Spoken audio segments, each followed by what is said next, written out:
Hello students, I hope you all are doing well. As we have already started with the chapter water resources, we will be continuing with it and we'll start a new topic today, that is irrigation.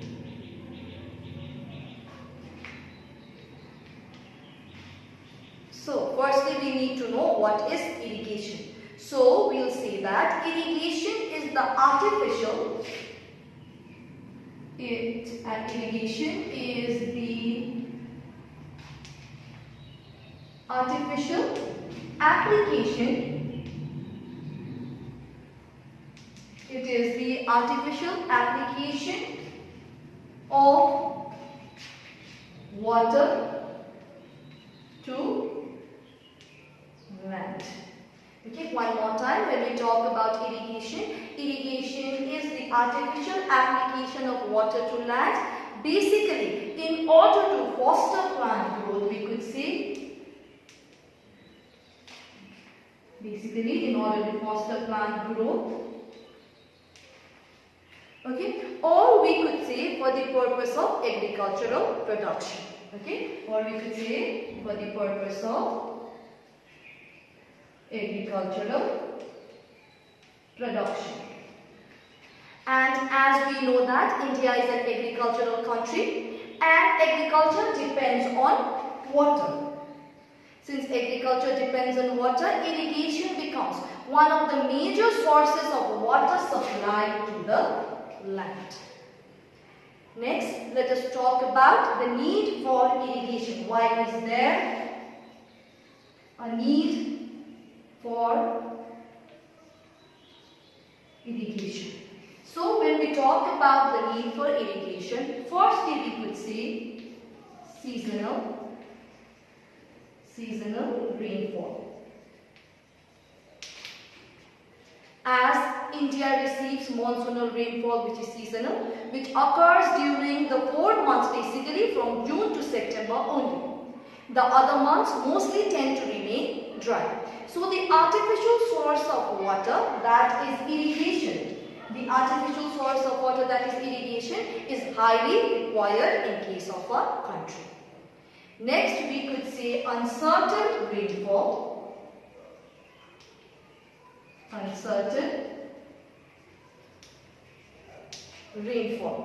So one more time, monsoonal rainfall, as we know, is uncertain. Okay, and sometimes it arrives early and sometimes it tends to arrive late. Due to this uncertainty, irrigation becomes very necessary, as water is required throughout for agriculture. So irrigation becomes one of the most important sources. Why do we need irrigation here? Basically because India receives seasonal rainfall and the rainfall that we are receiving is uncertain. Thirdly, we could say the third need for irrigation would be uneven distribution of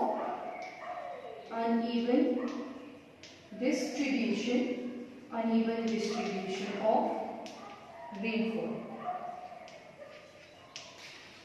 So, the distribution of rainfall in our country is not uniform. It varies from heavy to scanty in different parts of the country. Some parts may receive heavy rainfall or rainfall over 200 meters.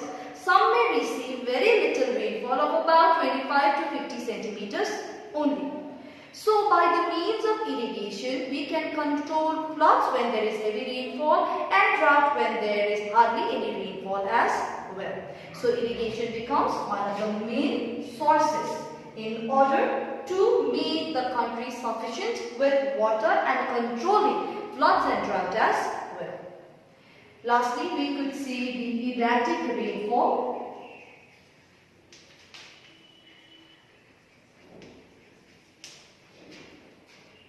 Next, last we could say number 4th point, that is the erratic rainfall. Though India is a monsoonal country and it brings rainfall, the monsoon tends to bring rainfall. But the rainfall is quite erratic and unreliable as well.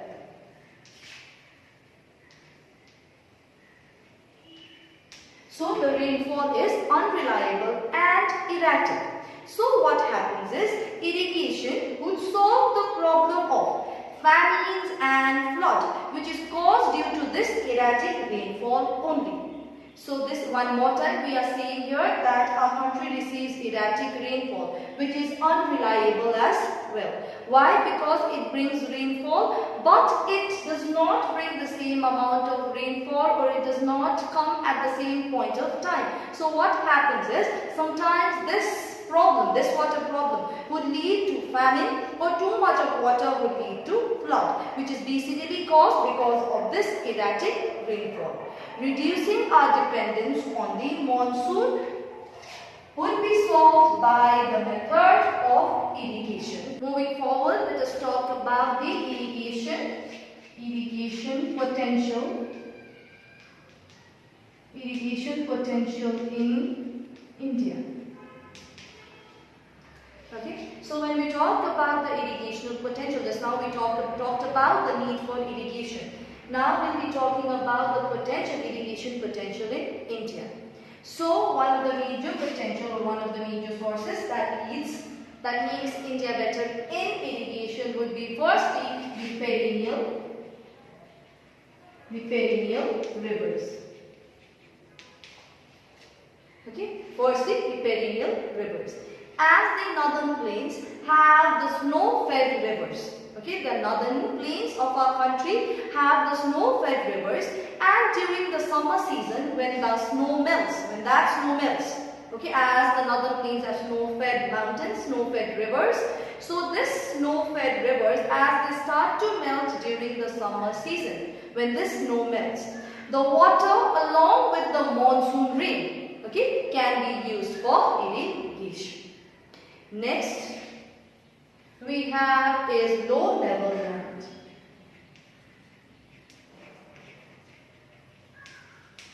So when we talk about the next point, again we know that as the northern plains have low level land with gentle slopes and soft soil. So what happens is, construction of irrigation facilities such as the canals becomes very easier.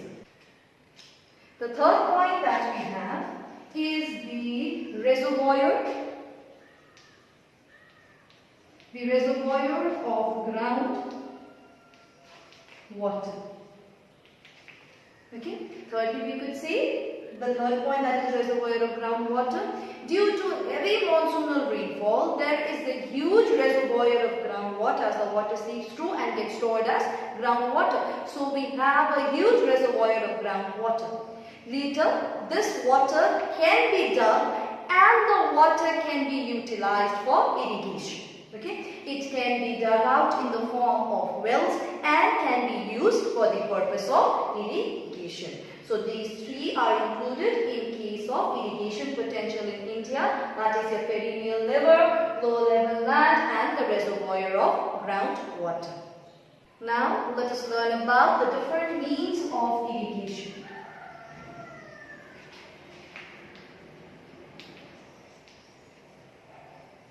So when we talk about the means of irrigation, three main types of irrigation are practiced in India. Okay, so means of irrigation, it is basically divided into three main types that is practiced in our country. Three main types of irrigation. Firstly, we have the canals.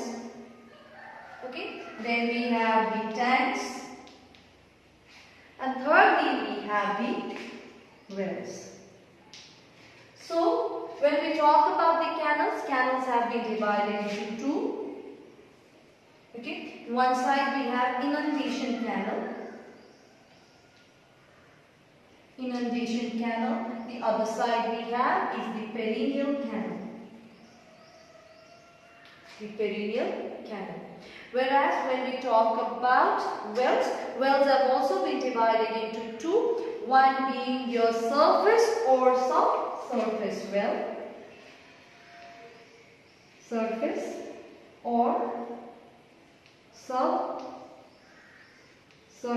well. On the other side we have is your tube wells.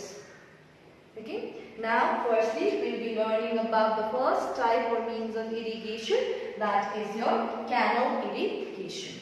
So, let us talk about the canal irrigation. So, when we talk about the canal irrigation, it is one of the most important method of irrigation in India. Okay, when we talk about canals, canals are big water channels, okay, taken out from the main river. They are taken out from the main river. One more time, they are big water channels taken out from the main river to divert water, to take water far away from the river wherever it is required. So that becomes your canals. One more time, canal irrigation is one of the most important method of irrigation in our country. Next, we know that canal irrigation is of two types, as we already said. Firstly, inundation canal, and the other that we have is perennial canal. Okay. So when we talk about inundation canals, these canals are taken out of the river, okay, without building barrages or dams at the head to regulate the flow of water. These kind of canals, okay, can be formed when the river is flooded. So the river needs to be flooded. So when the river is flooded, the excess water flows into these canals. Okay. While these canals are useful for controlling floods,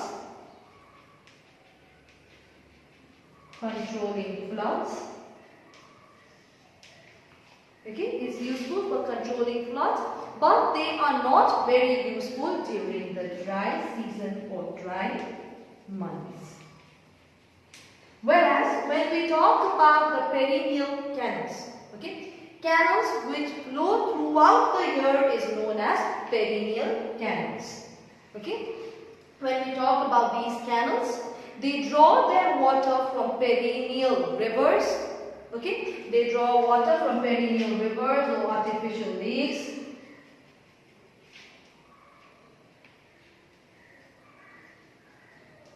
Here we said that whenever the river is flooded, okay, the excess water flows into these canals, that is your inundation canals. In case of perennial canals, in this canal flow throughout the year as the water is drawn from perennial rivers. Hence the canal can irrigate larger areas. Okay, so in case of this, it can irrigate larger areas. Okay, larger areas. Such canals are more common in northern India, where most of the rivers are perennial. Okay, one more time. When we talk about the inundation canals, they are not drawn using barrages or dams. Okay, the canals only are in use when the river is flooded.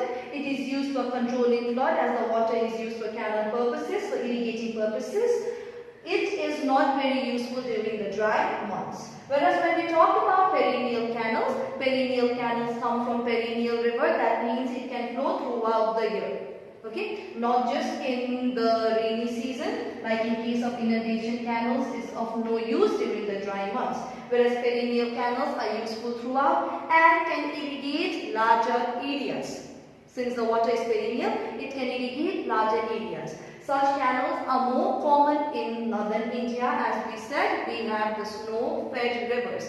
Since the rivers are perennial, so perennial canals are mostly common in the northern India. Next, when we talk about canal irrigation,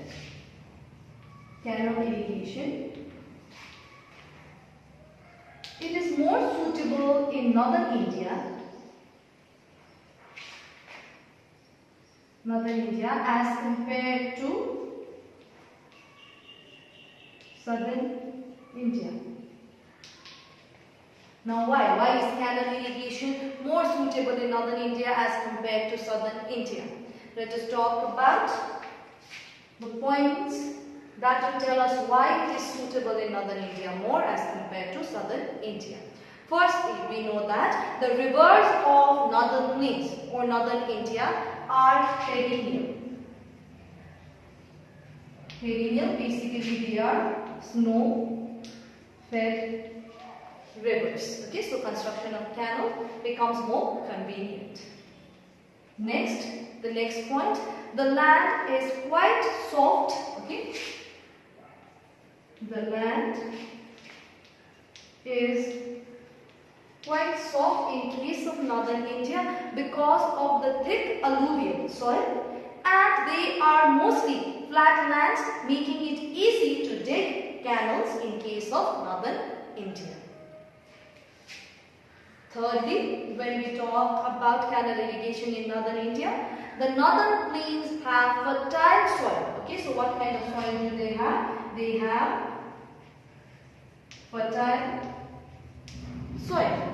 Since the soil is fertile, so canals are needed. Okay, canals are needed in case of the northern part of India. Why? Basically because fertile soil means agriculture. More agriculture means more amount of water is required. So irrigation becomes a necessity in case of the northern India, as it mostly have fertile soil. Northern, especially we are talking about northern India here, we are talking about the northern plains. Next, number 4, okay, demand for irrigation is more in northern plains. Why is the demand for irrigation more here? Demand for irrigation is more in case of northern plains. Why is that so? Because, as we already said, because of higher agricultural practices in northern plains as compared to that of the southern part of our country. That is how northern India favors canal irrigation more, or we could say it is more suitable as compared to that in southern India. Because here we are talking about the northern plains.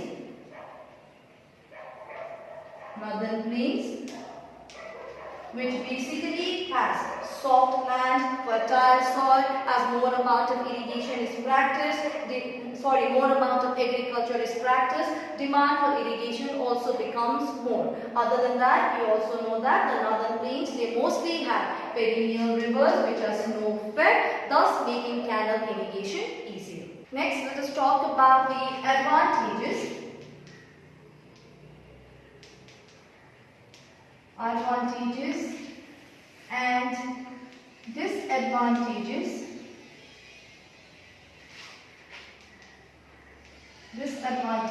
of canal irrigation. Firstly, let us talk about the advantages. The first advantage would be water, as we said, is provided throughout the year. So that becomes one of the advantages of canal irrigation. Water is provided throughout the year. As canal irrigation provides water throughout the year, it becomes one of the advantages. Next, we could say very large area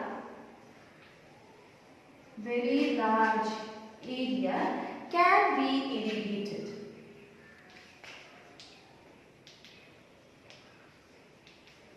Okay.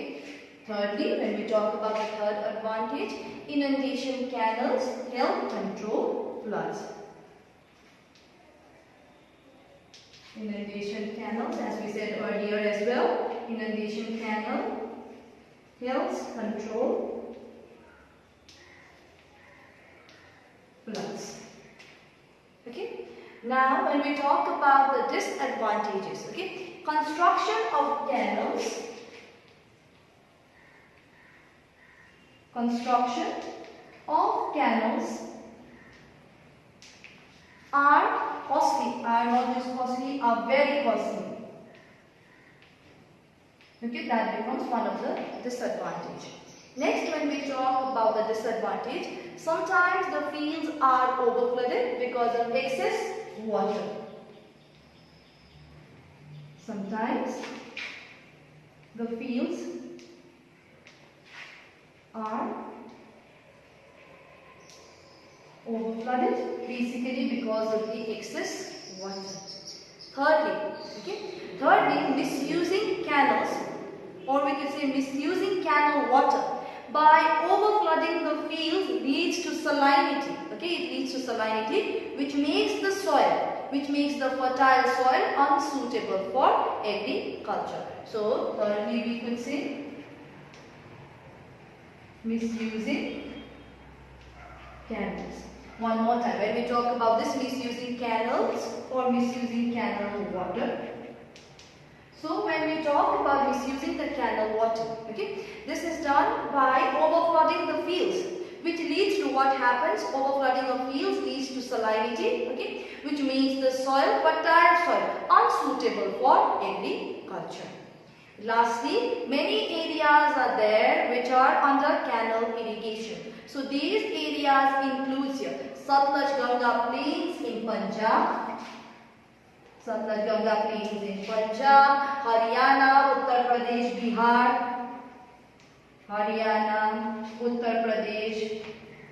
Bihar. These states, other than that, West Bengal, and in case of perennial India, the deltas of Godavari, Krishna, Kaveri rivers are the main areas of canal irrigation in case of peninsular India. In case of northern India, mostly the Satluj Ganga plains, which includes areas of Punjab, plains of Punjab, Haryana, Uttar Pradesh, Bihar, etc. So, lastly, we can see that we learnt about irrigation today, which is the artificial means of supplying water to the land. We talked about the different types of irrigation, where we talked about the canals and the tanks and then the wells, where we talked about the advantages, the disadvantages, the areas, why is there a need for irrigation. All these that we studied today comes under your irrigation, where we mostly learned about the canal irrigation today. The other two types of irrigation, we'll be discussing it in our next class.